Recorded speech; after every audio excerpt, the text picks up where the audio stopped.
လောကသားတို့အတွက်မြတ်ဗုဒ္ဓ၏ကြိုးပမ်းချက်အပိုင်း6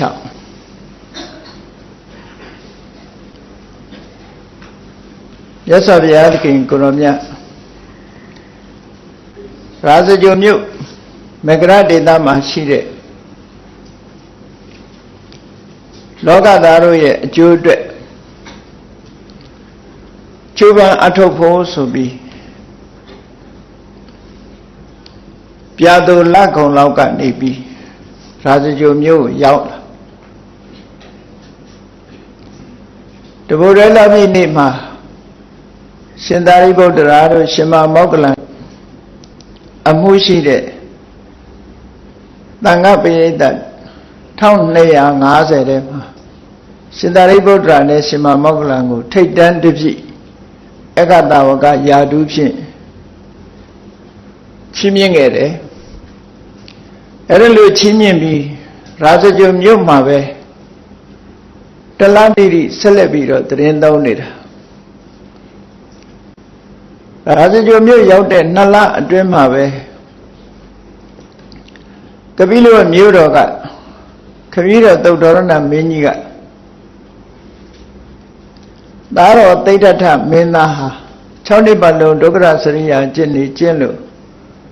နောက်ဆုံးပံကန်တဲ့အကျင့်ဖြင့်ဘုရားဖြစ်သို့ရောက်ဗာရဏသီဣတိပတနမိဂရာုံတော်မှာတပည့်စကြာတရားဟောပြီးထိုမှတဖန်ဥရုဝေလတော်ရာဇဂိုမဂရတိုင်းမှာတရားဓမ္မလိလိဟောပြီးရာဇဂိုမြို့မှာတရင်သုံးနေထိုင်လျက်ရှိတယ်ဆိုတဲ့တရင်ကိုကြားရလို့ယူဇနာ60လို့ဆိုတော့တယူဇနာကို8မိုင်နှုံးနဲ့တိုင်းတာပြီးတော့တွက်ချက်တဲ့နည်းရတွက်ချက်မယ်ဆိုလို့ရှိရင်မိုင်ပေါင်း240ခန့်กว่าတယ်ပေါ့ခဏမြေပုံမှာဆိုရင်တော့အိန္ဒိယနိုင်ငံကကီလိုမီတာနဲ့3တယ်အဖြောင်တိုင်းပြီးတော့ကြည့်မယ်ရှေးတုန်းကအဆိုကတော့ယူဇနာ60ကပိလဝမြို့နဲ့ရာဇဂိုမြို့ဟာယူဇနာ60ကွာလန်းတယ်လို့ဒီလိုဆိုတယ်ဒီယူဇနာကို8မိုင်နှုန်းနဲ့တွဲကြည့်တဲ့အခါမိုင်ပေါင်း240လောက်ကွာလန်းတဲ့ရာဇဂိုမြို့စီတို့သုတ္တရဏမင်းကြီးကဖျားပင်ဖို့မင်းတမန်တွေကိုဆစ်လွတ်လိုက်တာ9ယောက်ရှိသွားပြီထို9ယောက်ကဘာတရင်မှပြန်လဲပြောကြခြင်းမရှိဘူးအဲ့ဒါလို့တရင်ပြန်ပြီးတော့ဖျားပင့်ဖို့ဖျားကြွဖို့အပင့်လွတ်တဲ့ပုဂ္ဂိုလ်တွေကဆောင်ရွက်မပေးကြသည့်အတွက်ကြောင့်နောက်ဆုံးမှာတိရဒမင်းသားဘွားကဖွားဘက်တော်ဖြစ်ပြီးအလွန်ရင်းနှီးတဲ့ကာလုရာယီဆိုတဲ့အမတ်ကိုလူ1000ကိုခေါင်းဆောင်စေပြီးဖျားပင့်မှုထပ်မံပြီးနောက်ဆုံးပိတ်ဆေလွတ်လိုက်တယ်ကာလုရာယီအမတ်ဟာရာဇဂိုမြို့ကိုတပေါင်းလာဆန်းလောက်မှရောက်လာရောက်လာပြီးတဲ့အချိန်မှာမြတ်စွာဘုရားတရားဓမ္မဟောနေတဲ့ရာဇဂိုမြို့ရှိတရားတော်နာရင်ကနေပြီးတရားဓုတရားမြတ်တွေရသွားတယ်သူနဲ့တူပါလာတဲ့နောက်ပါပုဂ္ဂိုလ်တွေလည်းပဲတရားဓုတရားမြတ်ရပြီးတော့မြတ်စွာဘုရားထံယဟန်အဖြစ်ခံယူလိုက်ကြတယ်အဲ့ဒီအချိန်မှာသုတ္တရဏမင်းကြီးရဲ့အမှားစကားကိုဘာမှမလျှောက်ကြားသေးပဲနဲ့တပတ်ကျော်2ပတ်နီးပါးကရာဇဂိုမြို့မှာနေရင်ကနေပြီးတပေါင်းလာပြီးကျော်တရက်နေ့ရောက်လာတဲ့အခါကျတော့မှကာလုရာယီအမတ်ဟာဖွဲ့နဲ့ရာဇီဥရုကိုချီးမွမ်းကန်ထုတ်ပြီးတော့မြတ်စွာဘုရားကပိလဝမြို့တော်သို့ခမည်းတော်မေတော်တို့ကိုတွေ့ဆုံရန်ကြွဖို့စတင်ပြီးတော့ပင့်တာ ပါဠိဂါထာပေါင်း60သို့တော်တကယ်ရှိတာ64ပုဒ်ရှိတယ်အဲ့ဒီဂါထာ60ပြုတ်ဆိုတာမြန်မာစာပေမှာရှိတယ်ပေါ့အဲ့ဒီဂါထာ60ကိုမြန်မာစာနဲ့ပြုတ်ကြပြအဖြစ်ရေးထားတာရှင်းတော့ကမြန်မာစာလေးလာတဲ့ပုဂ္ဂိုလ်တွေတော့ဖတ်ဖူးကြပါလိမ့်မယ်မဟာဗုဒ္ဓဝင်ထဲမှာအဲ့ဒီဂါထာ60ကိုအ내ဒိဗ္ဗေဘာသာပြန်ပြီးတော့တိပိဋကတရာဆရာတော်ကြီးရေးသားထားတာရှိတယ်ပေါ့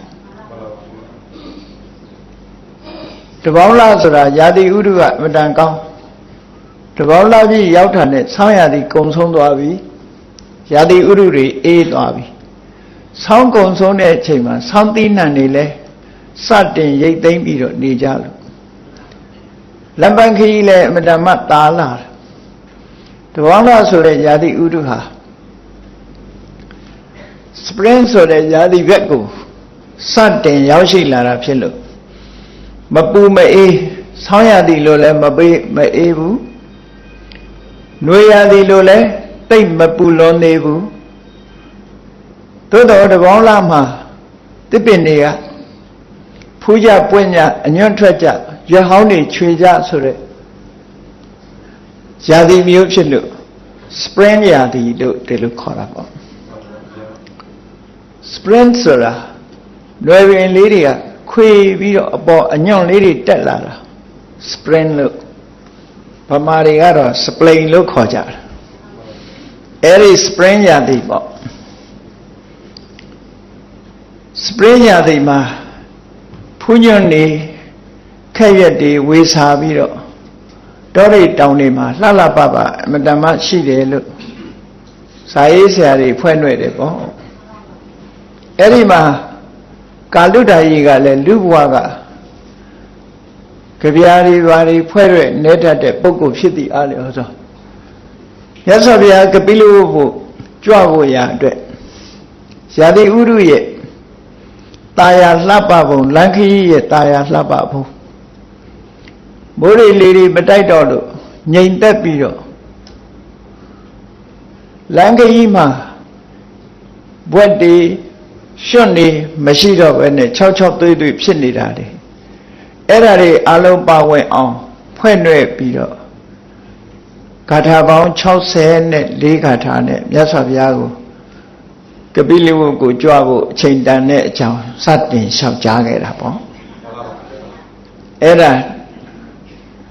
တပေါင်းလာပြီးနေ့မှာကာလုဒ္ဒကြီးရှင်ကာလုဒ္ဒကြီးကအရင်ကတော့ကာလုဒ္ဒကြီးအမတ်ကြီးပေါ့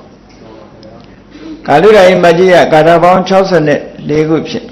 ကပိလဝုကိုကြွဖို့မြတ်စွာဘုရားကိုလျှောက်ထားတယ်အဲ့ဒီသူလျှောက်ထားတဲ့ထဲမှာ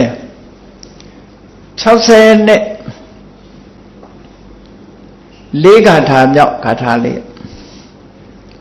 ဂါထာတို့ကြပြာတို့ဆိုတာလုံးရည်နဲ့ကန့်တက်ပြီးတော့ရွတ်ဆိုရတာစိကံနဲ့ဖွဲ့ဆိုရတယ်ပေါ့ဒါကြောင့်မို့လို့တက္ကထာမှာအခရာလုံးရည်32လေးပဒရှိတဲ့ဂါထာပမာလို့ဆိုရင်တော့လေးချိုးတို့ဘာလို့ခေါ်တာပေါ့နော်အဲ့တော့လေးပဒရှိတဲ့ဂါထာမှာတက္ကထာမှာ8လုံးနဲ့အညီဖွဲ့ဆိုထားတယ်ရွတ်လို့ဆိုလို့ကောင်းတဲ့ကြပြာအိန္ဒိယနိုင်ငံကကလားတွေသချင်းလောက်ဆိုနေတဲ့ဟာတွေပေါ့ကလားသချင်းကြားဖို့ရလဲအဲ့ဒီမှာရှင်ကာလုဒ္ဒကြီး64ဂါထာမြောက်ဖွဲ့နှဲ့ထားတဲ့ဂါထာလေးတစ်ပုဒ်ကတော့နာတိတိတံနာတိဩနံ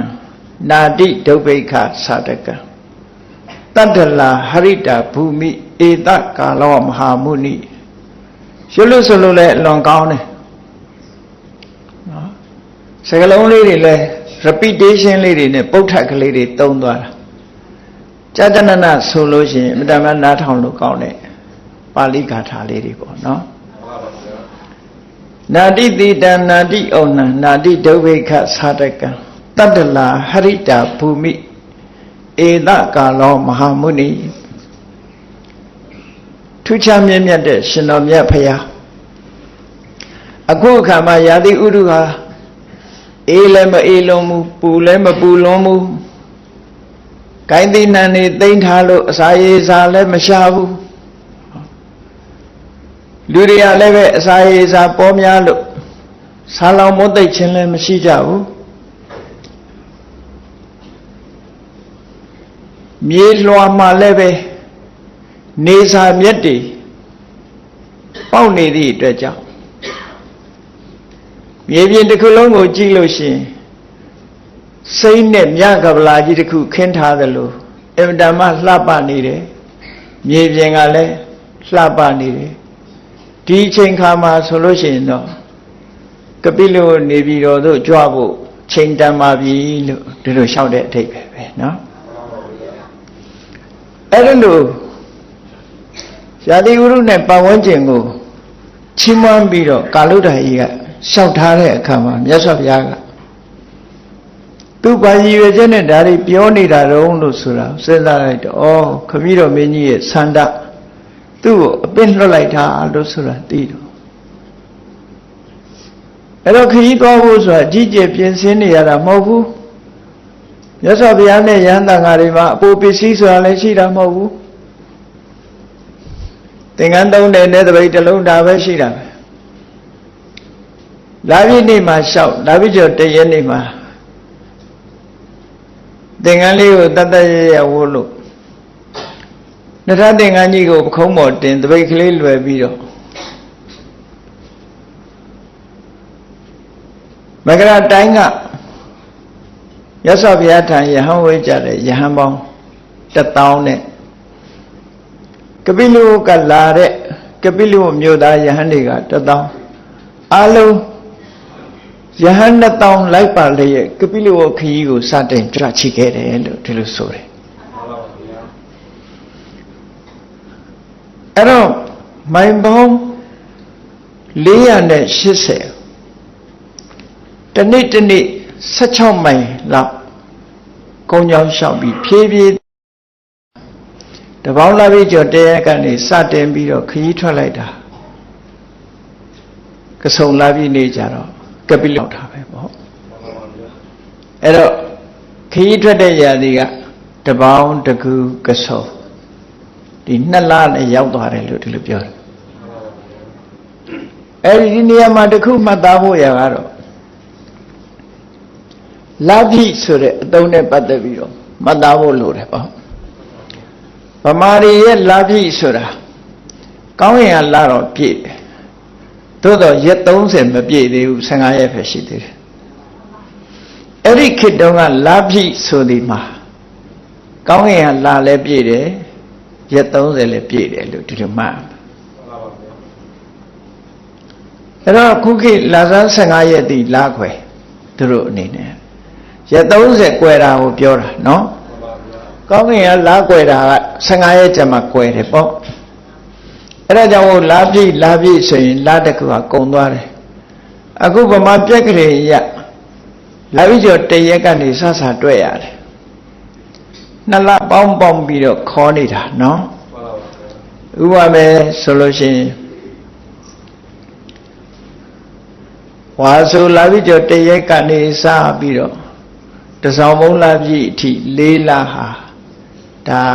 မိုးရာသီ4လလို့ဒီလိုခေါ်တယ်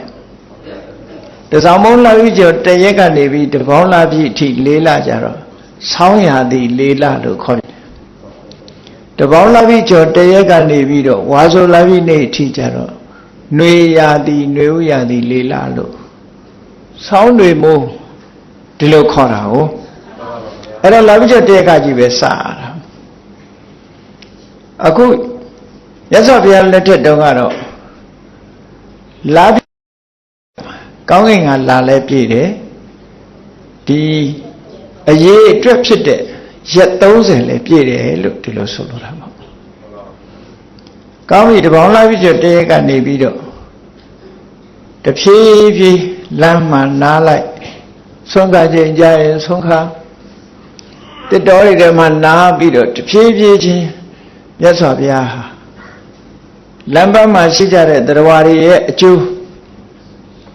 တည်ကိုရင်ဆောင်ရွက်ရင် မြတ်စွာဘုရားနဲ့တွေ့လို့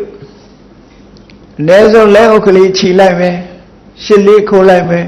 ဆွန်လေးတစ်စုံလောင်းလိုက်မယ်ဆိုတဲ့ပုဂ္ဂိုလ်တွေဟာသူတို့တဏ္ဍာမှာဖြစ်တဲ့တရားပတ္တနာကုသိုလ်စိတ်တွေကြောင့်တည်တဲ့အခါမှာအလုံးနတ်ပြည်ကိုရောက်ကုန်ကြတယ်လက်ဥလေးတစ်ချိန်ခြိလိုက်တာနဲ့ပဲဒီကုသိုလ်လေးရဲ့စွမ်းအားနဲ့ကောင်းရသူဒီဘုံရောက်သွားတယ်ဆိုတော့အလုံးလောကသားတွေဟာမြတ်စွာဘုရားနဲ့တွေ့လျက်လို့ကြီးညိုစိတ်ပွားတဲ့ပုဂ္ဂိုလ်တိုင်းဟာကောင်းကျိုးချမ်းသာတွေကိုရရှိပြီးတော့သွားကြတယ်လေ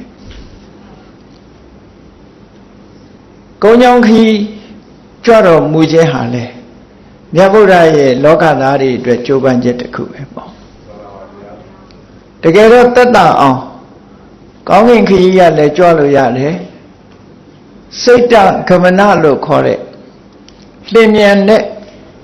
စိတ်ရဲ့သွားလိကနဲ့သွားလို့လည်းရတယ်ပေါ့စိတ်ရဲ့သွားလိကဆိုတာဒီနေရာမှာဟောကနေပြောက်ပြီးတော့ဟိုနေရာမှာဘွားကနေပေါ်တဲ့သွားလိကကိုပြောတာစိတ်သွားတယ်လို့လင်းမြန်တဲ့အနေထားအဲ့ဒါလို့သွားလို့ရှိရင်အချိန်မကုန်ဝင်နဲ့ချက်ချင်းရောက်တယ်သို့တော့လမ်းခရီးမှာဘယ်သူနဲ့မှဆုံမှာမဟုတ်ဘူးမဆုံလို့ရှိရင်မြတ်စွာဘုရားကိုဖူးတွေးခွင့်မရကြဘူးဒါနကောင်းမှုပြုခွင့်မရကြဘူးအ ਨੇ ဆုံးလက်ဥချီမိုးရှိခိုးခြင်းဆိုတာတွေမလုပ်နိုင်ကြဘူးဆုံးမဩဝါဒတွေကြားနာခွင့်မရကြဘူးဆိုတော့လောကသားတွေဟာဘုရားကိုမဖူးရလို့တရားကိုမနာရလို့ဒါနကောင်းမှုမလုပ်ရလို့ထိုကုသိုလ်ကောင်းမှုကြောင့်ဖြစ်ပေါ်လာမဲ့အကျိုးကျေးဇူးတွေကနေပြီးတော့ဆုံးရှုံးနစ်နာမှုဖြစ်ကြတယ်ပေါ့အဲ့ဒါလို့ဆုံးရှုံးနစ်နာမှုမဖြစ်စေရန်မြတ်စွာဘုရားဖြည်းဖြည်းသက်သာရဟန္တာငါတွေနောက်ပါလေတနေ့တနေ့မှာ16မိုင်ခန့်လောက်ကုန်းကြောင်ခရီးကနေပြီးတော့ကြွသွားတယ်အဲ့ဒါလို့ကုန်းကြောင်ကြွသွားလို့အစုံလာပြည့်နေ့ရောက်တဲ့အခါမှာမိမိရဲ့ဇာတိဒေသဇာတိဘူမိလို့ခေါ်တဲ့တက္ကတိုင်းကပိလဝမြို့တော်သို့ဆက်ရောက်တော်မူလာခဲ့တယ်အဲ့ဒီလမ်းခရီးကြွသွားတဲ့အချိန်မှာကာလုဒ္ဒရာမထေရကနေ့စဉ်နဲ့အမျှခမည်းတော်သုတ္တရဏမင်းကြီးစီတရင်ပို့တယ်သူကိုယ်တိုင်လည်းတကူနဲ့ခမည်းတော်နန်းတော်ကိုနေ့စဉ်ကြွသွားတယ်မြတ်စွာဘုရားခရီးထွက်လာပြီနောက်ကတန်ဃာတွေဘလောက်ပါတယ်ခုကနေ့ညဘယ်မှာစခန်းချတယ်အဲ့ဒါတွေကစအသေးစိတ်သုတ္တရဏမင်းကြီးထံတရင်ပို့ယုံနေမကဘူးနန္ဒပိုင်းကြွသွားတဲ့အချိန်မှာသုတ္တရဏမင်းကြီးကကာလုဒ္ဒရာရှင်ကာလုဒ္ဒရာကိုစွမ်းကွမ်းဆက်ကပ်ပြီးမြတ်စွာဘုရားအတွက်တတပိတ်အမြဲတမ်းဆွန့်ချက်ထားပြီးတော့ဘုရားကိုလှူတာလမ်းခရီးတစ်လျှောက်လုံးဟာခမည်းတော်မင်းကြီးကချက်လှူတဲ့စွမ်းကိုမြတ်စွာဘုရားဖုံးဝေးသွားတယ်လို့ပြောတယ်မြတ်စွာဘုရားရဲ့တည်င်းကိုနေ့စဉ်တည်င်းပို့အဲ့တော့ခုခေတ်မှာပြန်ကြားရေးရှိတာမဟုတ်ဘူးအဲ့တော့ကလည်းပြန်ကြားရေးကနေ့စဉ်တည်င်းထုတ်ပြန်နေတာနော်ဘယ်နေရာရောက်ပြီဘယ်နေရာရောက်ပြီဘယ်မှာစခန်းချတယ်ဆိုတာအသေးစိတ်ကာလုဒ္ဒရာအရှင်မြတ်ကသုတ္တရဏမင်းကြီးရဲ့နန်းတော်ကိုနေ့စဉ်သွားရောက်ပြီးတော့တရင်ပို့နေတာအေးအဲ့လိုနဲ့နှစ်လပြည့်တဲ့အခါကျတော့မြတ်စွာဘုရားဟာကပိလဝမြို့ကိုရောက်သွားတယ်ရောက်တော့အစနစ်ကြီးကျယ်ခမ်းနားစွာကျိုးဆိုမှုတွေလုပ်ကြတယ်ဘုရားမှုရှိတဲ့တန်ဃာတွေသတင်းသုံးမှုစောစောတဲ့နေရာကိုရွေးချယ်ထားတာနိကြောရဆိုတဲ့တာဂဝေမင်းပိုင်တဲ့ဥယျာဉ်ကြီးတစ်ခုအစာဥတွေဆောက်ပြီးတော့အဲ့ဒီဥယျာဉ်ထဲမှာပြင်ဆင်ပြီးတော့ထားတယ်နိကြောရတာဂဝေမင်းပိုင်တဲ့ဥယျာဉ်မို့နိကြောရယုံလို့ခေါ်တယ်နိကြောရ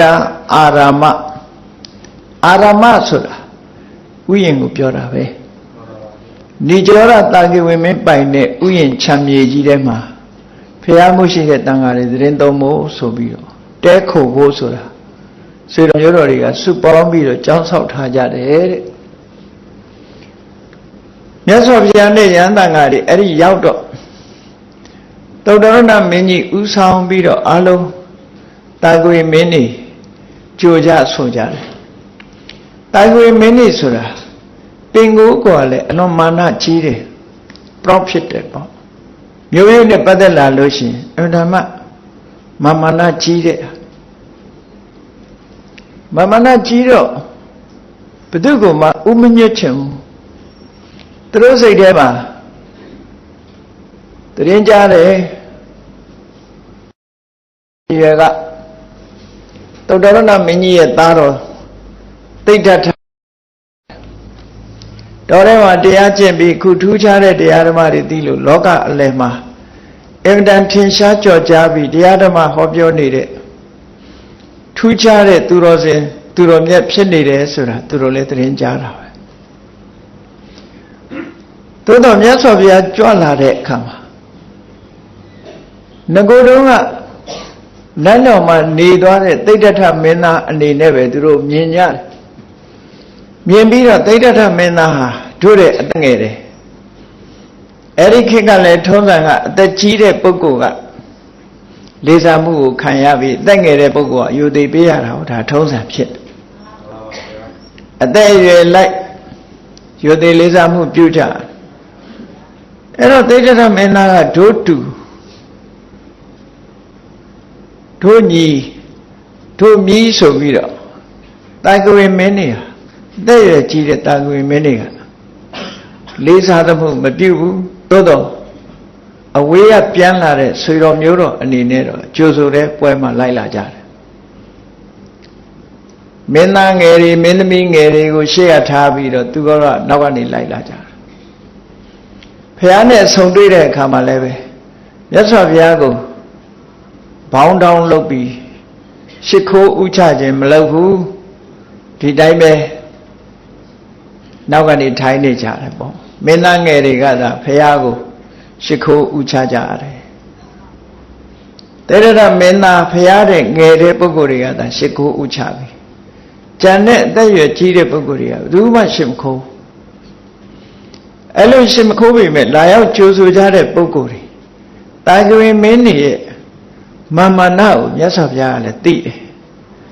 သိတာကြောင့်မို့လို့အလွန်အံ့ဩဖွယ်ကောင်းတဲ့အစွမ်းတကူကိုပြမှတာကဝေမင်းကြီးရဲ့မာမနာကိုဆိုတာကိုသိလို့မြတ်စွာဘုရားဟာတာကဝေမင်းကြီးနဲ့ပထမဆုံးဆုံတွေ့တဲ့အချိန်မှာတာကဝေနေကိုအစွမ်းတတ္တိပြတဲ့အနေနဲ့သူရထားတဲ့တရားဓုတရားမြတ်ရဲ့စွမ်းရည်တတ္တိတွေကိုထုတ်ပေါ်တဲ့အနေနဲ့ရေမီးအစုံလို့ခေါ်တဲ့ယမကဗျာတိဟာယမကဆိုတာအစုံလို့ပြောတာဘာအစုံလဲလို့ဆိုတော့ရေရောမီးရောနှစ်ခုစလုံးဆန့်ကျင်ပဲရေနဲ့မီးဆိုတာဆန့်ကျင်ပဲအဲ့ဒီဆန့်ကျင်ပဲနှစ်ခုတပြိုင်နက်လှုပ်ပြတာအစုံလိုက်လှုပ်ပြတာလွယ်ကူတဲ့ကိစ္စတော့မဟုတ်ဘူးလက်ရမျက်လုံးတော်ကမီးလျံနေထွက်တဲ့အချိန်မှာလက်ဝဲမျက်လုံးတော်ဟာရေလျံနေထွက်တယ်လက်ရနားတော်ကမီးလျံထွက်နေတဲ့အချိန်မှာလက်ဝဲနားဘောက်ကရေလျံနေထွက်တယ်ဆိုတဲ့ခန္ဓာကိုယ်ကရေစုံမီးစုံကြည့်တဲ့ပုဂ္ဂိုလ်တွေဟာရောင်ကြီးတော်ခြားကနေပြီးတော့ရေမီးတွေအစုံဖြစ်ပေါ်လာတာအဲ့ဒီထူးခြားအံ့ဩဖွယ်ကောင်းတဲ့အစွမ်းတကူတွေကိုပြသတာကိုယမိုက်ပြာတိဟာယမကရေမီးအစုံတကူပြာကြီးကပြတယ်လို့ဒီလိုပြောတာရေဖြစ်ဖို့ရအတွက်အာဘောကတိုင်းကိုဝင်စားပြီးတော့မှရေကိုအရင်ပတ်ထုတ်မီးဖြစ်ဖို့ရအတွက်တေဇောကတိုင်းကိုဝင်စားပြီးတော့မှမီးအလျံတွေကိုလွှတ်ရအဲ့တော့တစ်ခုနဲ့တစ်ခုဟာခြားနာမှုရှိတယ်အဲ့လိုခြားနာမှုရှိပြီပဲလို့ကြည့်တဲ့ပုဂ္ဂိုလ်ကြတော့တပြိုင်နက်လို့ဖြစ်နေတယ်ဘာလို့တပြိုင်နက်လို့ဖြစ်တယ်လဲဆိုအလွန်မြန်လွန်အကြည့်လို့ဖြစ်တာဗမာပြည်ရလူတွေခဏခဏဘာသာရေးခန္ဓာတွေမှာကြားကြတယ်မဟုတ်လားဆိုကြတယ်လေထူးမခြားနာဆိုတာအဲ့ဒီထူးမခြားနာဆိုတာကြီးကိုလူတွေက ထူးမခြားနာဆိုတာကြီးကမထူးပါဘူးကွာလို့ပြောတဲ့အဓိပ္ပာယ်မျိုးယုံတယ်ဆိုလိုတဲ့အဓိပ္ပာယ်ကတခြင်းဆိုတာဒီတစ်ခါသေချာနားထောင်ကြည့်ထူးဆိုတာလေးကိုဆွဲပြီးတော့ဆိုတယ်ပြီးတော့မှမခြားနာ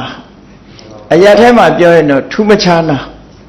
ထူးမခြားနာဆိုတာမထူးပါဘူးဆိုတဲ့အဓိပ္ပာယ်ကိုပြောတယ်မဟုတ်ဘူးထူးဆိုတာအမှန်တမ်းထူးဆန်းတယ်မခြားနာဆိုတာရေဖြစ်တဲ့အချိန်နဲ့ရေလျံနေပန်းထွက်ရေတွေပန်းထွက်နေတဲ့ရေရင်တွေပန်းထွက်နေတဲ့အချိန်နဲ့မိလျံနေပန်းထွက်နေတဲ့ဒီအချိန်နှစ်ခုဟာကွဲပြားခြားနာမှုမထင်ဘူးတပြိုင်နက်လို့ဖြစ်နေတယ်လို့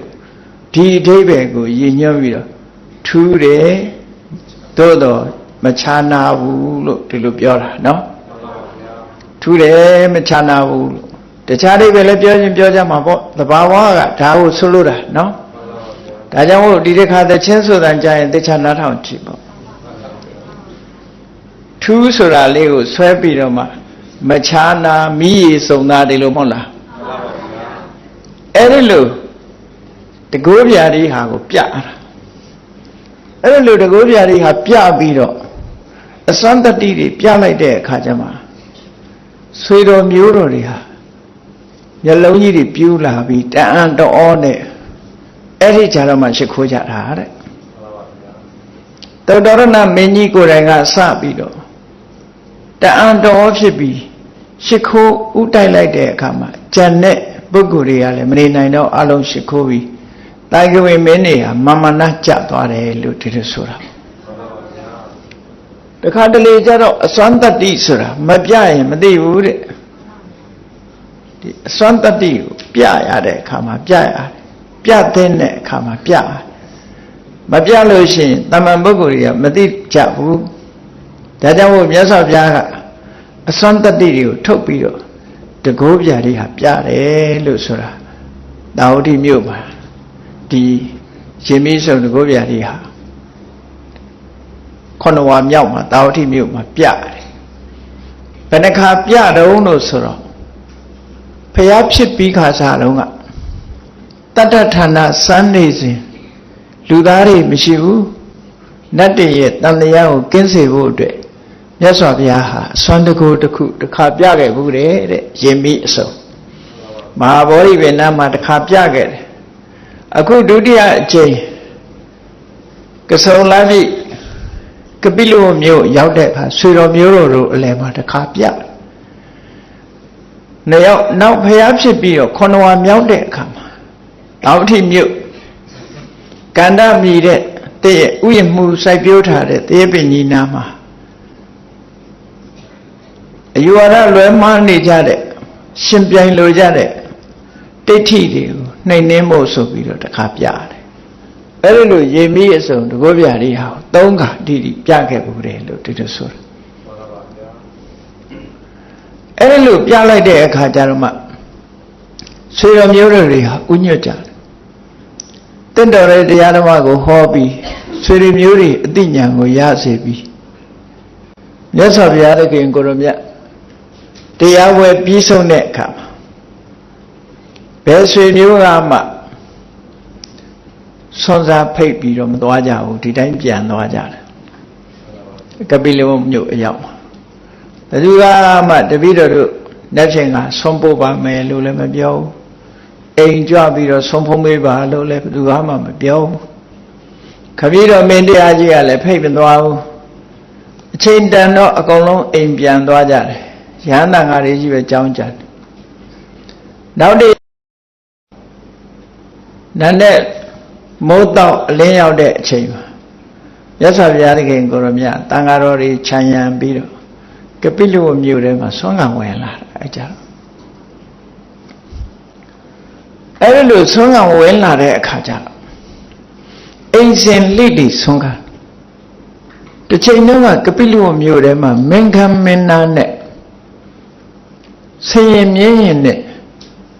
တစ်နောက်တစ်နဲ့အချမ်းရံပိဋကတ်တွေနဲ့သွားလေးရှိတဲ့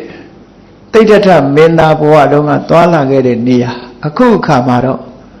တပိတ်ကလေးကိုပိုက်ပြီးတော့ဖိုင်ရည်စွန်းတဲ့အဝကြီးဝတ်လို့နောက်က ရဟန်းတန်က2000ခြံရပြီးတော့ဆွမ်းခံဝင်လာတယ်ဆွမ်းခံတယ်ဆိုတာယဉ်ကျေးကြီးပြောတာဆွမ်းခံတာလို့တကယ်တော့လေအိမ်စဉ်လှည့်ပြီးတော့အစာတောင်းခံတယ်ဆိုအဓိပ္ပာယ်ရောက်တယ်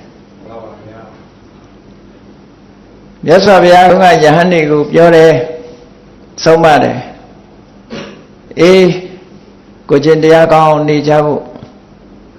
ပိန်ဒေါလောပတ္တပါဠိဝိစရတိပိန်ဒေါလောဆိုတာအစာအာဟာရရှာဖို့အတွက်ပတ္တပါဠိခွက်ကလေးပိုက်ပြီးတော့သွားရတယ်ဆိုတာအစဲခံရတာပဲတဲ့ခက်ကြမ်းကြမ်းပြောလို့ရှိရင်ခွက်လက်ဆွဲ၍တောင်းစားရတာပဲတဲ့ဒီလိုဆိုတာပဲဒါကြောင့်မို့တချို့နိုင်ငံသားတွေကဘုန်းကြီးတွေရဲ့တပိတ်ကိုအင်္ဂလိပ်လိုပြန်တဲ့အခါကျတော့ begging bowl လို့ပြန်တယ် begging bowl ဆိုတာတောင်းစားတဲ့ခွက်ချီပေါ့ဒီလိုဆိုတာပေါ့နော်ထမင်းတောင်းတဲ့ခွက်ချီအရင်ကြီးပြောတော့ဆွမ်းခံတဲ့တပိတ်ပေါ့ဆွမ်းခံတဲ့တပိတ်ဆိုရင်တော့သူကနဝင်းချိုးတယ်ပေါ့တောင်းစားတဲ့ခွက်ဆိုတော့တော်တော်လေးဆိုးသွားတယ်ပေါ့begging bowl အေးရင်ကြီးတောင်းတဲ့ချက်ခါကျတော့ for collecting alms food ဒါနအနေနဲ့လှူတဲ့အစာအာဟာရတွေကိုစုဆောင်းပြီးထည့်ဖို့နော် bowl for alms food ဒီလိုဘာသာပြန်တယ်ရင်ကြီးဘာသာပြန်တဲ့အခါကျရှိတိုင်းခက်ကြမ်းကြမ်းပြန်လိုက်ရင် begging bowl ဒီလိုဆိုတာမြတ်စွာဘုရားကိုယ်တိုင်ကလည်းဒီစကားလုံးကိုသုံးခဲ့တယ်။ယဟန်တွေကိုသတိပေးတဲ့အနေနဲ့ပြောတာမင်းတို့သတိထားကြတဲ့ယဟန်တို့သတိထားကြပိန်ဒေါလောပတ္တပန္တိတပိတ်ပိုက်ပြီးတော့ဆွမ်းခံရတယ်ဆိုတာတဲ့အစဲခံရတာနဲ့တူတူပဲတဲ့အောက်တန်းအကျဆုံးအသက်မွေးမှုပဲလို့ဒီလိုဆိုတယ်နော်ဒီလိုဆိုတယ်ဒါကြောင့်မို့ဘိက္ခုဆိုတာရဲ့အဓိပ္ပာယ်တစ်ခုကတောင်းစားသူဆိုတဲ့အဓိပ္ပာယ်ကိုလည်းဖော်တယ်ဘိက္ခတိယာစတိတိဘိက္ခုတောင်းခံတယ်သို့တော့တောင်းတယ်ဆိုတဲ့နေရာမှာဝနိဗ္ဗကယာစကဆိုတဲ့စကားလုံးတွေရှိသေးတယ်ယာစကဆိုတာတစားစားတောင်းနေတဲ့ပုဂ္ဂိုလ်ယာစကဝနိဗ္ဗကဆိုတာသူကသူတို့ရဲ့ဒါနတွေကိုချီးမွမ်းလို့တထေမင်းကြီးဒီတဲ့ချမ်းသာပါစေထမင်းလေးတစ်နပ်ပေးပါပတ်စံလေးတစ်ချက်ပေးပါစသဖြင့်တောင်းတာမျိုးအဲ့ဒါဝနိဗ္ဗကယာစကဆိုတာရိုးရိုးတောင်းတာတရောင်းသားလည်း2မျိုးရှိတယ်နော်အဆိုနဲ့အငိုနဲ့တောင်းတဲ့လူရှိအဲ့တော့နိုင်ငံသားတွေသွားတဲ့အခါကျတော့တခါကျတော့အဲ့ဒီမက်ဒလင်လေးတီးပြီးတော့နေတဲ့ကောင်ဘာလို့ထားပါလဲလို့အောင်မေးတာဘယ်မှတောင်းနေတာဟောမက်ဒလင်လေးတီးနေနာနာဖြတ်သွားတဲ့လူကပေးတယ်အဲကြောင့်မှလည်းပဲသရောင်းစားကြမ်းကြမ်းဖန်ဖန်တောင်းတယ်ဒီဂျာမနီတို့ဘာတို့မှလည်းပဲရှိတာပဲကြာဒါပေမဲ့သူတို့သရောင်းစားကသရောင်းစားမှမသိရခုနလိုမက်ဒလင်လေးတီးပြီးတော့ထိုင်းနေတာသူတိုင်းပေးကြပါကမ်းကြပါတော့မလုပ်ဘူးသူကနားလဲတဲ့လူတွေကအဲ့နာလေးဩသူတချင်းနဲ့တို့ဖြောပြတဲ့ဆိုပြီးတော့ငွေစားငွေနာလေးတွေထည့်ပြီးတော့ပေးသွားကြတယ်ပေါ့တခါကြောင်ဒီမှာတောင်းနေတဲ့လူအဲ့ဒီ tourist တွေလာတဲ့နေရာ tourist center တစ်ခုမှာသူကအယုတ်ကြီးလိုပဲအယုတ်ကြီးထဲမှာဝင်ပြီးတော့သူကအိမ်မှာနေတာအဲ့တဲ့အယုတ်ကြီးဝင်နေတော့ဘေးကနေကြည့်ရင်တော့တကယ်အယုတ်ကြီးလိုပဲထင်တယ်တချို့ကအဲ့ဒါနဲ့သွားပြီးဓာတ်ပုံတွဲရိုက်ကြတယ်တခါသူကလှုပ်တယ်လူခေါင်းလည်းလားကင်တတ်တယ်အဲကြောက်တတ်တဲ့လူကတော့လန့်အောင်မှာတရေရုပ်လိုဟာမျိုးအဲ့ဒီမှာအယုတ်ကြီးလှုပ်ပြီးတော့ရက်နေတဲ့အချိန်လူတွေကငွေကြေးလေးတွေပေးပြီးတော့သွားတယ်အဲ့ဒါလည်းသူလည်းတောင်းတဲ့နီးတနည်းပဲပေါ့အဲ့လိုလုပ်တာတွေးကြရတယ်ပေါ့ အဲ့တော့ယဟန်တွေကိုလည်းဘိက္ခုလို့ခေါ်တဲ့အဓိပ္ပာယ်တခါတခါအဲ့ဒီအဓိပ္ပာယ်ကိုဖော်ပြတယ်တခြားအဓိပ္ပာယ်တွေလည်းရှိပါတယ်တခြားအဓိပ္ပာယ်တွေကြတော့အလွန်ကောင်းတဲ့အဓိပ္ပာယ်ကြတော့တန်တာရိဘယံအိက္ခတိတိဘိက္ခုတန်တရားထဲမှာကြောက်เสียတန်တရားကိုဘေးရန်အနေနဲ့ရှုမြင်တတ်တဲ့ပုဂ္ဂိုလ်လို့ဒီအဓိပ္ပာယ်နဲ့ဖွင့်ဆိုတာလည်းရှိတယ်နောက်ပြည့်ချင်း၃မျိုးနဲ့ဖြည့်ဆည်းထားတဲ့အဝတ်ကိုဝတ်ရုံနဲ့အနေနဲ့လည်းပဲဘိနပတ္တဒရဆိုတဲ့အဓိပ္ပာယ်နဲ့ဘိက္ခုလို့လည်းခေါ်တယ်ယဟန်နေဝတ်တဲ့အဝတ်ကဖြည့်ဆည်းခြင်း၃မျိုးနဲ့ဖြည့်ဆည်းထားတယ်တဲ့အခုဖြည့်ဆည်းခြင်း၃မျိုးနဲ့ဖြည့်ဆည်းထားတဲ့အဝတ်ကိုရောင်းစားတဲ့လူတွေအများကြီးပဲသင်္ကန်းတွေသင်္ကန်းဆိုင်တွေကိုအများကြီးပဲနော်အဲ့တော့သင်္ကန်းဆိုတာဖြည့်ဆည်းခြင်း၃မျိုးနဲ့ဖြည့်ဆည်းထားတာတဲ့ဘာနဲ့ဖြည့်ဆည်းထားတာတော့ဆိုနံပါတ်၁ကအပိုင်းပြအောင်ကြိုက်ထားသည့်အတွက်ကြောင့်တန်ဖိုးပြတ်သွားပြီအလိမ့်လိုက်ဆိုရင်ပိုးတန်ဖိုးရှိတယ်ပေါ့ပိတ်ကအခုကျတော့ဖြတ်တောက်ထားသည့်အတွက်ကြောင့်တန်ဖိုးပြတ်သွားပြီဒါကဖြည့်ဆည်းခြင်းတစ်ခုအယောင်ဆိုးလိုက်သည့်အတွက်ကြောင့်လှပတဲ့အယောင်မဟုတ်သည့်အတွက်ကြောင့်အဆင်းရောင်ကလည်းပြတ်သွားတယ်ချိုးချောင်းတွေကအများကြီးလို့ဆိုတဲ့အခါကျအထီးတွေ့လဲချောချောမှုမရှိဘူးချိုးချောင်းတွေအများကြီးနဲ့မှုအထီးတွေ့လဲပြတ်တယ်တဲ့ဟောပျက်စီးခြင်း၃မျိုးတဲ့တန်ဖိုးပျက်စီးခြင်းအယောင်ဤပျက်စီးခြင်းအထီးတွေ့ဤပျက်စီးခြင်းအဲ့ဒီပျက်စီးခြင်း၃မျိုးရှိတဲ့အဝတ်ကိုဝတ်လို့ဘိက္ခုလို့ခေါ်တာတဲ့အဲ့တော့ဘိက္ခုရဲ့ definition တွေကဝိနည်းကျမ်းထဲမှာအများကြီးပဲအများကြီးရှိတယ်အဲ့တော့သူတော်စင်သူတော်မြင့်ကိုအလေးမြတ်တန်ဖိုးထားတဲ့ပုဂ္ဂိုလ်တွေအနေနဲ့ကြတော့ဒီဝိယုံဟာသူတော်စင်တွေဝိယုံညကိလေသာတွေကိုဖြိုခွဲပစ်တဲ့ဖြိုခွဲပစ်နိုင်တဲ့ကိလေသာတွေကိုဖယ်ရှားတဲ့သူတော်စင်သူတော်မြတ်တွေဒီဝိယုံမျိုးကိုဝတ်တာဖြစ်လို့ဘိက္ခုဆိုတဲ့နာမည်ကိုအဓိပ္ပာယ်တမျိုးအဖြစ်ပြောတဲ့အခါကျတော့ကိလေသာတွေကိုဖျက်ဆီးပစ်သူလို့ဒီလိုအဓိပ္ပာယ်လည်းပြောတယ်နော်အဲ့ဒီထဲမှာပထမဆုံးအဓိပ္ပာယ်ကတော့ဘာလို့ဆိုလို့ရှိရင်တောင်းစားသူဆိုတဲ့အဓိပ္ပာယ်ပဲအဲ့ဒီကနေပြီးတော့တဆင့်တက်လာတဲ့အခါမှာကိုချင်းသီလနဲ့အကျင့်တရားနဲ့ကြတဲ့အခါကျတော့မှခုနကထူးခြားတဲ့ခွန်ကြီးတွေဟာဖြစ်ပေါ်ပြီးတော့လာတယ်လို့ဒီလိုမှတ်ယူရမှာဖြစ်တယ်ပေါ့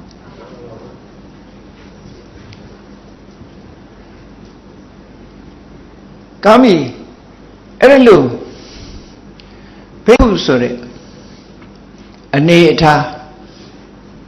မြတ်စွာဘုရားသခင်ကိုရောမြတ်ကိုယ်တိုင်ပဲသင်္ကန်းနဲ့တပိတ်နဲ့ကပိလမြို့တဲ့ဆွမ်းခံဝင်လာတဲ့အခါမှာမြို့သူမြို့သားတွေကထူးထူးခြားခြားဝိုင်းအောင်ပြီးတော့ကြည်စိတ်မကောင်းတဲ့လူကမကောင်းဘူးပေါ့ဘာဖြစ်လို့တော့ဆိုအရင်တော့ကဒီလိုအိမ်တွေကပေးတာကြွေးတာစားတာမှမဟုတ်တာဟုတ်ဘယင်သားခုတော့ဟိုအိမ်သားရဒီအိမ်သားရဟိုအိမ်ကလောင်းလိုက်တဲ့အစာယူဒီအိမ်ကလာလိုက်တဲ့အစာယူဆိုတော့ဒီလိုက်ပြီးတော့အစာအာဟာရတောင်းနေတယ်ဆိုတဲ့အနေအထားမျိုးတာမန်ပုဂ္ဂိုလ်တွေကရှုမြင်သွားတာပဲအခုကသာဗုဒ္ဓဘာသာထွန်းကားပြီးတော့ဩဒါယဟန္တာကဘုန်းကြီးတွေဆွမ်းခံတယ်လို့သာဒီလိုပြောကြတာဟုတ်မမြင်မှုတဲ့ရသွားရင်တော့လိုက်တောင်းနေတယ်လို့ပဲပြောမှာပဲဒီလိုဆိုတာကိုအဲ့တော့ဘုရားဆွမ်းခံဝင်လာတယ်ဆိုတဲ့အချိန်မှာနန်းတော်ဘောကရတော်ရရာမိဘုရားကသူ့ရဲ့နန်းဆောင်ကနေပြီးလှမ်းပြီးတော့ကြည့်တော့မြင်ရတယ်မြင်တဲ့အခါမှာမြတ်စွာဘုရားရဟန်းတန်ဃာတွေခြံရံပြီးတော့ကြွလာတာအရင်တော့ကမင်းသားဘဝကသွားတာတဲ့ပို့ပြီးတော့ဒီတည်ငြိမ်မှုအေးချမ်းမှုစက်တည်ရှိမှုကပိုးလာတယ်ပေါ့ဒါကြောင့်မို့လွန်စက်တည်ရှိတယ်ဆိုတာကိုသားတော်ရာဟုလာကိုပြပြီးတော့ တပိတ်ကြီးပိုက်ပြီးတော့ရှောက်တောင်းတာတော့သူလည်းမကြည့်ရဘူးပေါ့အဲ့ဒါနဲ့ခပီးတော်သုတ်တော်ရဏမင်းကြီးရဲ့နံပါတ်ကိုကူးပြီးတော့အဲ့ဒီရေးတကြီးသွားပြီးတော့တန်တော်ဦးတင်တယ်အရှင်းသားမျိုးထဲမှာတပိတ်လို့ပြောမှမဟုတ်ဘူးထင်တယ်နော်တောင်းစားတဲ့အခွက်ကြီးနဲ့ရှောက်တောင်းနေတယ်လို့ဒီလိုပဲပြောလိုက်မယ်ထင်တယ်အဲ့ဒီမှာသုတ်တော်ရဏမင်းကြီးကဟာကိုချိုးနေကုန်ပြီဆိုပြီးတော့ပစိုးမှပြီးနန်းတော်ဘောကဆင်းလာဖះရှိတာသွားပြီးတော့ဘာဖြစ်လို့ဒီလိုလုပ်ရတာတော့ဘာဖြစ်လို့ဒီလိုလုပ်ရတာတော့သွားပြီးတော့ဖះကိုသွားပြောတာဘာလို့ဒီလိုလုပ်ရလဲကိုအိမ်ကိုပြန်လာခဲ့ပြီးတာပဲအကုန်ကျွေးနိုင်တာပဲဒီကိုတော်တွေရောဘာဖြစ်လို့လိုက်တောင်းရလဲလို့ဆိုတော့မြတ်စွာဘုရားကမဟုတ်ဘူးမင်းကြီးတဲ့ဒါကတို့ရဲ့ကျင့်ထုံးပဲတဲ့သူတော်စင်သူတော်မြတ်တို့ရဲ့ကျင့်ထုံးတို့ရဲ့အနွယ်ဟာဒီတိုင်းပဲအဲ့ဒီမှာသုတ်တော်ရဏမင်းကြီးကနားမလဲဘူးအရှင်ဘုရားအနွယ်ကတာဂီဝင်မင်းမျိုးနွယ်ပဲဘယ်တော့မှတောင်းစားဘူးလို့တော့မဟုတ်ဘူးမင်းကြီးခုချိန်မှာငါဘုရားဟာတာဂီဝင်နွယ်မဟုတ်တော့ဘူးဒင်္ဂဝါလူသက်စုမကပွင့်တော်မူခဲ့ကြတဲ့ဖရာအစုစုတို့ရဲ့အနွယ်ဝင်ရိယသူတော်စင်တို့ရဲ့အနွယ်ဝင်ဖြစ်နေပြီလို့ဆိုပြီးတော့မြတ်စွာဘုရားကအခုလို့တအိမ်တစွန်းဆွညက်လို့ရလာတဲ့ဆွန်းပေါ်မှာသူတော်စင်သူတော်မြတ်တွေဟာအလွန်တန်မိုးထားတယ်ဆိုတာကို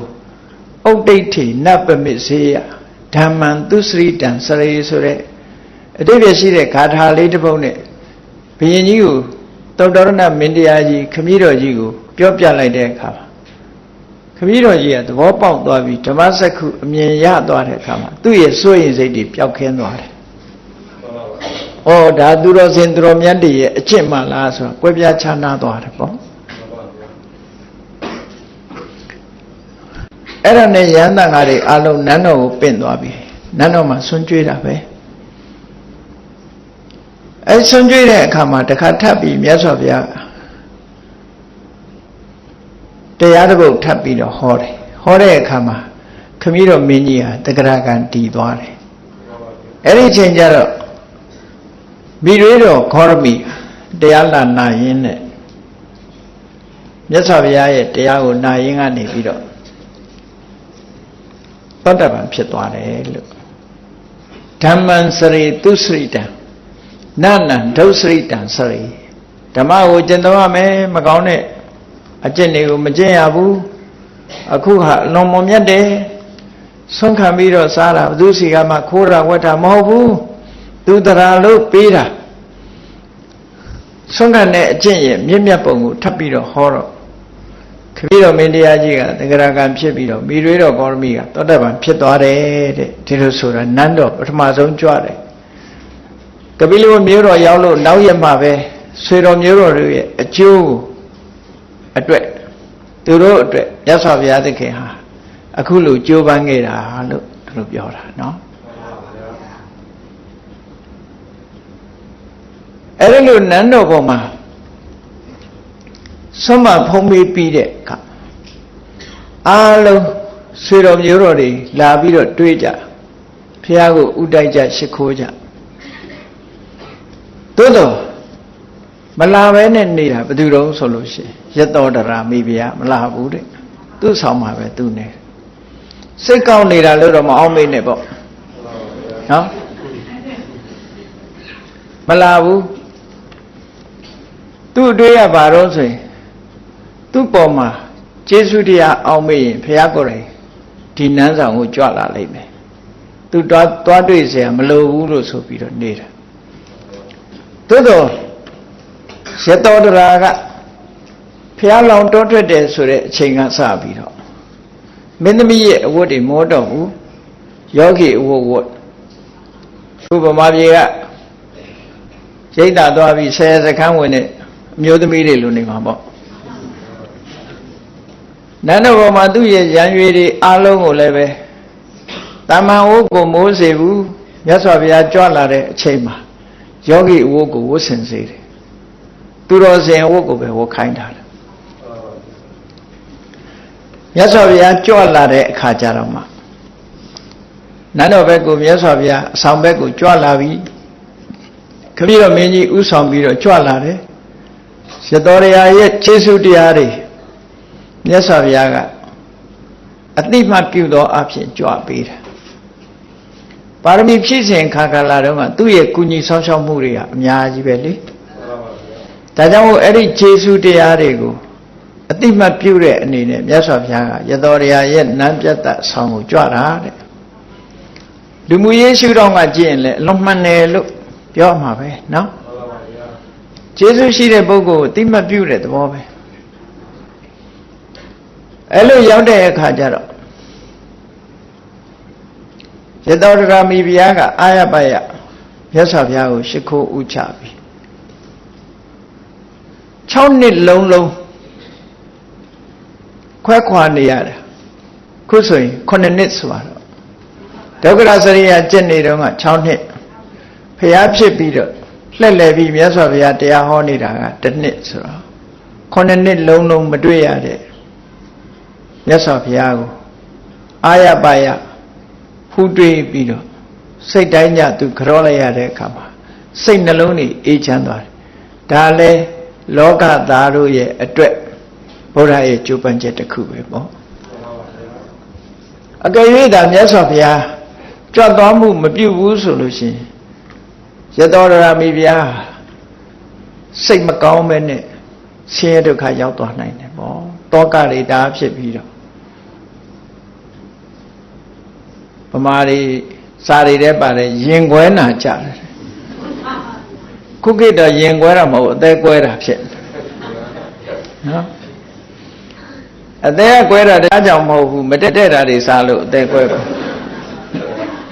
အသေးရောဂါတွေဖြစ်ပြီးအသေးကွဲတာဟိုလိုကြောင့်ကွဲတာမဟုတ်ဘူးနော်ကပိကရီများလို့အသေးကွဲကုန်အဲ့ဒီမှာမြတ်စွာဘုရားရသော်ရရဲ့နန်းပြတ်သက်ဆောင်ကြွပြီးတဲ့အခါမှာကျောင်းတော်ကိုပြန်ကြွတယ်ပေါ့အဲ့ဒါလို့နဲ့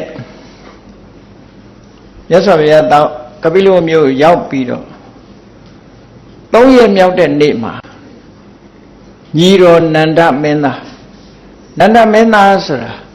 သုတ္တရဏမင်းကြီးနဲ့မဟာပဇာပတိဂေါရမီတို့ကမွေးဖွားတဲ့သားပဲမြတ်စွာတိတ်ပြီးတော့မငယ်ဘူး2ရက်3ရက်ပဲငယ်တယ်ညီမ2ဦးဟာအိန္ဒိယကြီးနဲ့အကြောင်းပါကြမာယာဒေဝီကတိဋ္ဌထမင်းသားကိုမွေးဖွားပြီး3-4ရက်လောက်နေတဲ့အခါကျတော့မဟာပဇာပတိကနန္ဒမင်းသားကိုမွေးဖွားတယ်တဲ့အဲ့တော့အဖေတူမေကွဲပေါ့အမေကွဲဆိုပေမဲ့အမေညင်မအရင်ကမွေးထားတယ်အဲ့တော့နန္ဒမင်းသားနဲ့မြတ်စွာဘုရားဟာညီကိုအရင်လိုပဲပြောကြပါစို့အတ္တမတူတယ်ရုပ်ဆင်းလည်းအတ္တမတူတယ်နောက်ပိုင်းနန္ဒမင်းသားသင်္ကန်းဝတ်သွားတဲ့နောက်ပိုင်းမှာဆိုလို့ရှိရင်ရဟန္တာငါတွေကြားထဲမှာဖယားနဲ့ရှင်နန္ဒတို့ကြားမှာလွဲမှားမှုတွေဖြစ်ခဲ့ရတယ်ညီကိုဆိုတော့တူတာပေါ့လေခလန်းလန်းကနေကြည်နေလို့ရှိရင်ရှင်နန္ဒကြွလာတာကိုဖယားကြွလာတယ်လို့ထင်ပြီးတော့နေရာကထပြီးတော့အလေးပေးကြတယ်အနည်းရောက်တဲ့အခါကျမှဖယားမဟုတ်မှန်းသိတယ်မြတ်စွာဘုရားတဲ့အယမောင်းကလည်းလက်လေးသိပဲနေတယ်ဖယားအယမောင်းလောက်ရှိတယ်ဒီညီကို2ပါးအာနန္ဒာကတော့တုံးကွယ်နန္ဒမင်းသားဆိုတာအရင်အဲ့တော့မြတ်စွာဘုရားကပိလဝမြို့ရောက်တဲ့အခါမှာ3ရက်မြောက်နေ့နန္ဒမင်းသားကိုမင်္ဂလာအထိတ်မှတ်တွေလုပ်ဖို့ဘာမင်္ဂလာတုံးလို့ဆိုတော့ထိမ်းမြန်းမင်္ဂလာလည်းပါတယ်မဟာပဇာပတိဂေါရမီကနန္ဒမင်းသားရဲ့တုံတရီနန္ဒာလို့လည်းခေါ်တယ် နန္ဒာလို့လည်းခေါ်တယ်မောင်ကနန္ဒနှမကနန္ဒာအဘိရူပနန္ဒာလို့လည်းတချို့ခေါ်တယ်အဲ့ဒီသုံးတရီနန္ဒာလို့ခေါ်တဲ့နောက်ပိုင်းတော့စနဗရကလျာဏီတို့စနဗရကလျာဏီဆိုတာကဒီတိုင်းမှာအချောဆုံးလို့ဟိုမေပွဲရတဲ့အမည်ပါအဲ့ဒါစနဗရကလျာဏီဆိုတာအချောဆုံးရွေးတဲ့အခါမှာရုပ်အချောဆုံးဆိုပြီးတော့ရွေးချယ်ထားလို့စနဗရကလျာဏီဒီတိုင်းဒေသကြီးမှာ Miss Universe လို့ပြောတဲ့သဘောမျိုးပဲပေါ့မျိုးဆုံးလို့လားနော်စနဗရကလျာဏီရဲ့အဓိပ္ပာယ်က Miss Universe ပေါ့အဲ့ဒီအဓိပ္ပာယ်မျိုးအဲ့တော့နမတော်အရင်နဲ့ပဲမောင်နှမနှစ်ယောက်ကိုလက်ထပ်ထိမ်းမြန်းဖို့စီစဉ်တာမြတ်စွာဘုရားကြွလာပြီးတော့3ရက်မြောက်နေ့မှာအဲ့ဒီအစီအစဉ်လုပ်တယ်သုတ္တရဏမင်းကြီးရဲ့ထိနှန်းကိုလည်းဆက်ခံမှုနတ်ပြတ်အသင်းဆောင်ပြီးတော့နတ်ပြတ်တက်ဖို့ဆိုရယ်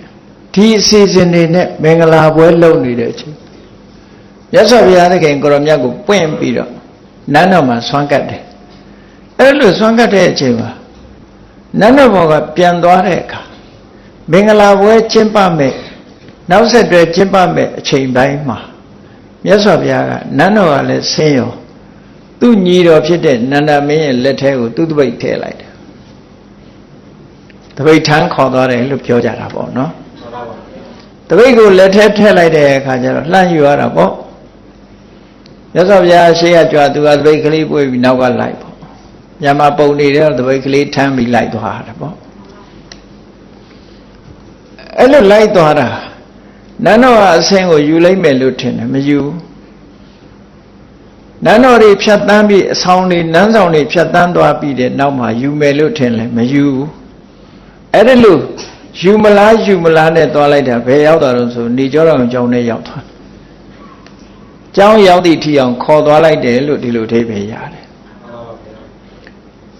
နမရောနန္ဒာရဲ့သုံးတရီနန္ဒာရဲ့နတ်ပြတ်နာကဖြတ်သွားတဲ့အခါကျတော့နမရောရဲ့ရံရွေတော်တွေကလျှောက်တယ်ဟုတ်မယ်နန္ဒမင်းသားကိုဘုရားခေါ်သွားပြီဆိုတော့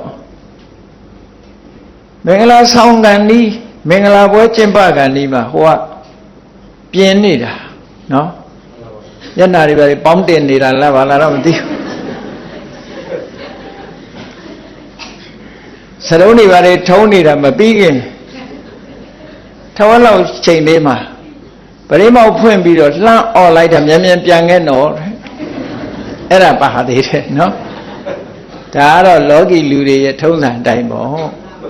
တဘာဝကြပါတယ်မြန်မြန်ပြန်ခဲ့တော့လို့လှမ်းអော်လိုက်တာ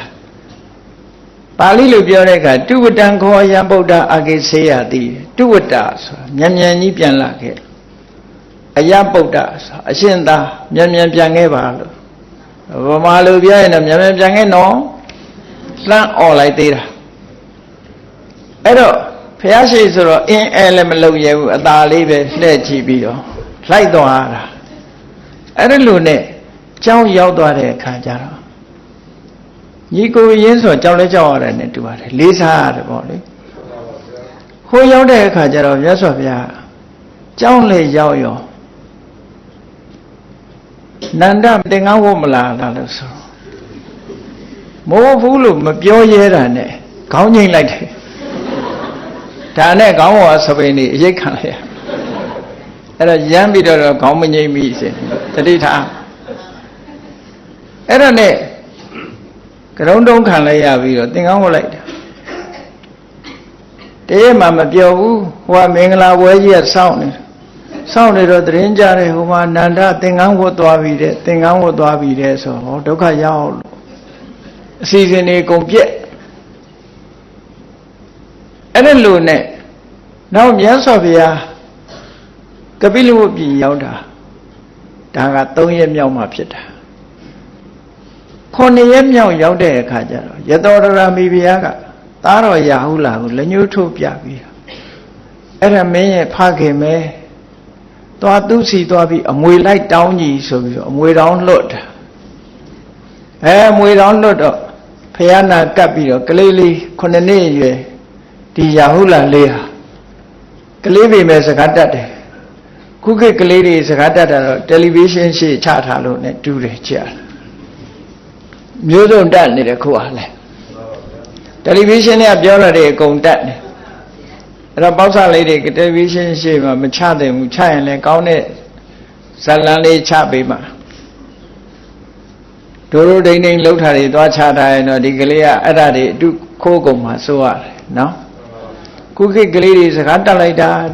နဲ့ပြောကြတာတတ်မှာပေါ့စကားမပြောတတ်ခင်ကတည်းကတယ်လီဗီရှင်းရှေ့ရောက်နေတော့နားထဲမှာအကုန်ကြားဟုတ်တာရောမဟုတ်တာရောအကုန်ကြားမျက်စိကလည်းအကုန်မြင်နော်အကုန်မြင်မပြောတတ်ခင်ကအကုန်လုံးခေါင်းထဲရောက်ဒီနေ့ကကြောင်းလာတဲ့ကလေးလေးတယောက်ဆိုလို့ရှိရင်နော်ခိန်းနဲ့ပါတာလားမသိပါဘူးတယ်လီဖုန်းထဲကနေပြီးတော့ဒုံးမြန်ကြီးကိုသူ့ဖွားအိတ်ခေါင်းဘက်ကိုလွတ်လိုက်တာဖွားအိတ်ခေါင်းကိုခါတဲ့ဒုံးမြန်ကတိုက်ပြီးတော့ဖြက်စီးသွားတယ်ခိန်းကိုဆော့လိုက်သေးတာဟာမလုံနဲ့အဲ့လိုမလုံကောင်းဘူး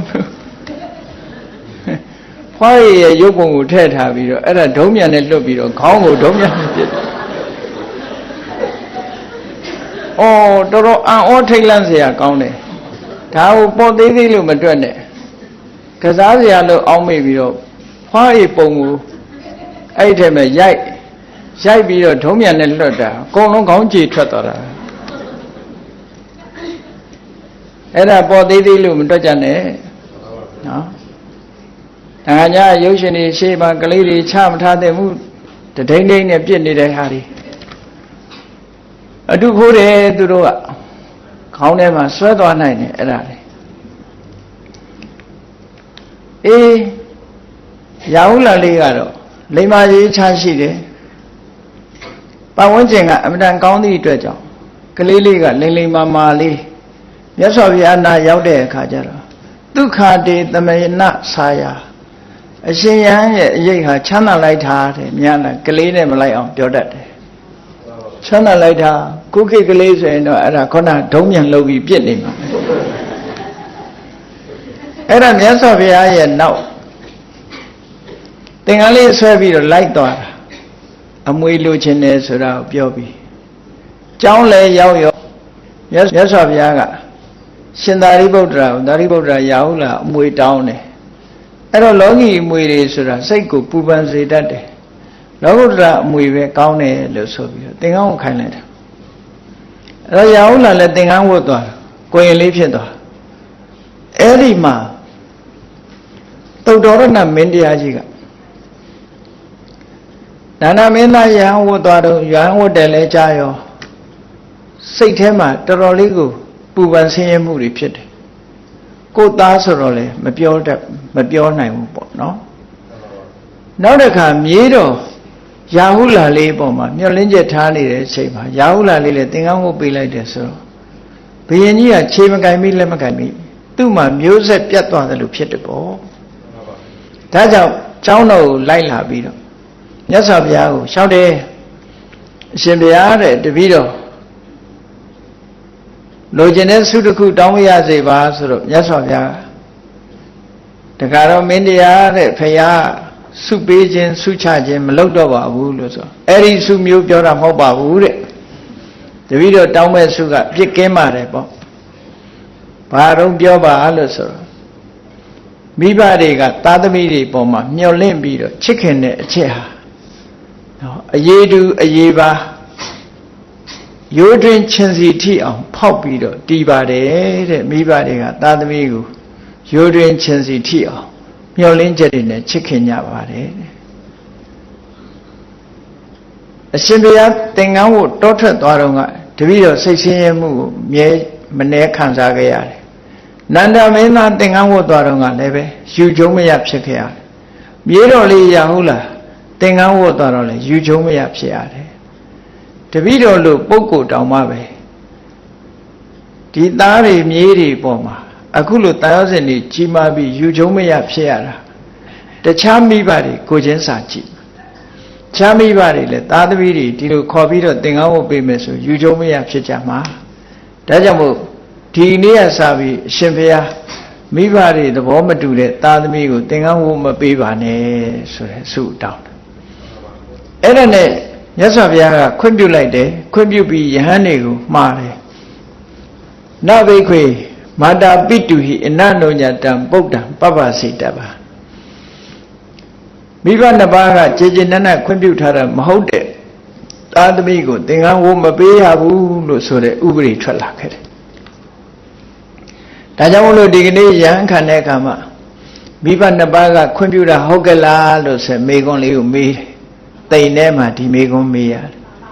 အဲ့ဒါသုတ္တရဏမင်းကြီးရဲ့လျှောက်ထားချက်အရာပဲဒီဇာလန်တွေကိုအကြောင်းပြုပြီးတော့သူ့ရဲ့တောင်းဆိုချက်ကိုမြတ်စွာဘုရားခွင့်ပြုထားတာကပိလုခရီးမှာ9ရက်အတွင်းမဲ့ညီတော်ကိုလည်းသင်္ကန်းဝတ်ပေးလိုက်တယ်သားတော်လေးကိုလည်းသင်္ကန်းဝတ်ပေးလိုက်တယ်ဒါလည်းမကဘူး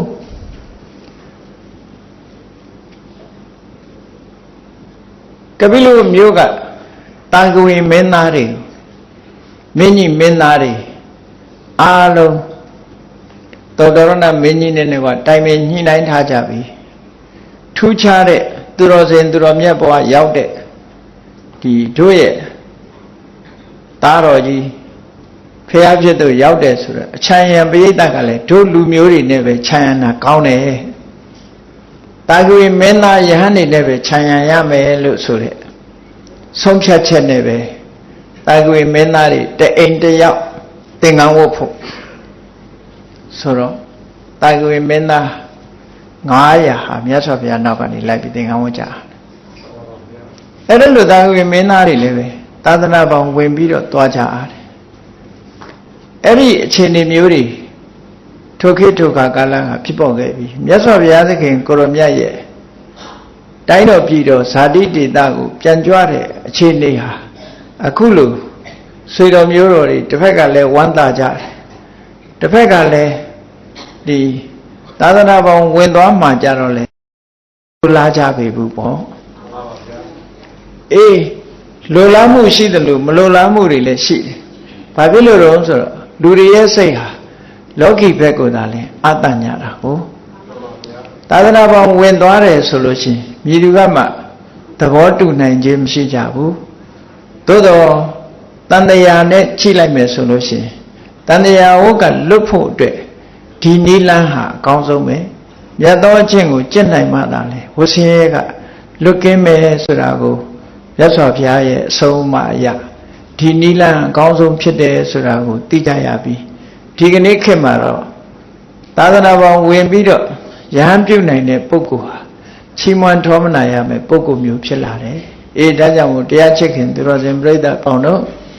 သာသနာပေါင်းဝင်ပြီးတော့ယဟန်ပြုကြရတယ်ဆိုတာမြတ်သောအကျင့်ကိုပြည့်ပြည့်ဝဝကျင့်ကြဖို့အတွက်သာလင်ဖြစ်လို့မြတ်စွာဘုရားသခင်ကိုရောမြတ်ရဲ့လောကသားတို့ရဲ့အတွက်ကြိုးပမ်းချက်ဟာဒီအချက်ဟာအကောင်းဆုံးအဆင့်ကိုဖော်ထုတ်လမ်းညွှန်ခြင်းပဲဖြစ်တယ်လို့ကိုစီသဘောကျပြီးဘုရားမြတ်စွာရဲ့ဂုဏ်ကိုအာယုံပြုပါကြည်နူးသောပီတိဖြင့်ကုသိုလ်တရားဖြစ်ပွားနိုင်ကြပါစေကုန်သတည်း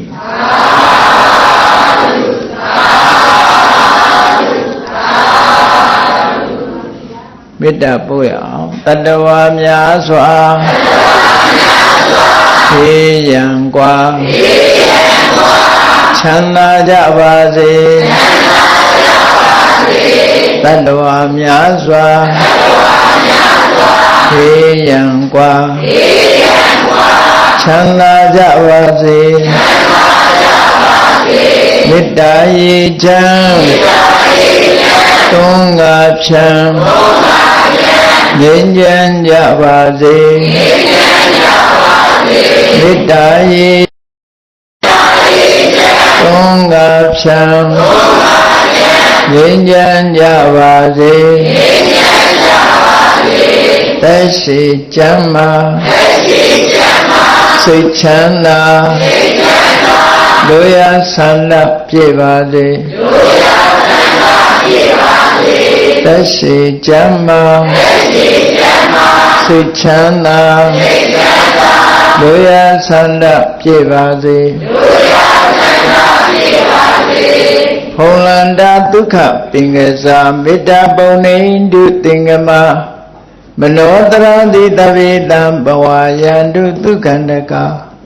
မေတ္တာပုံနေတုသင်္ကမ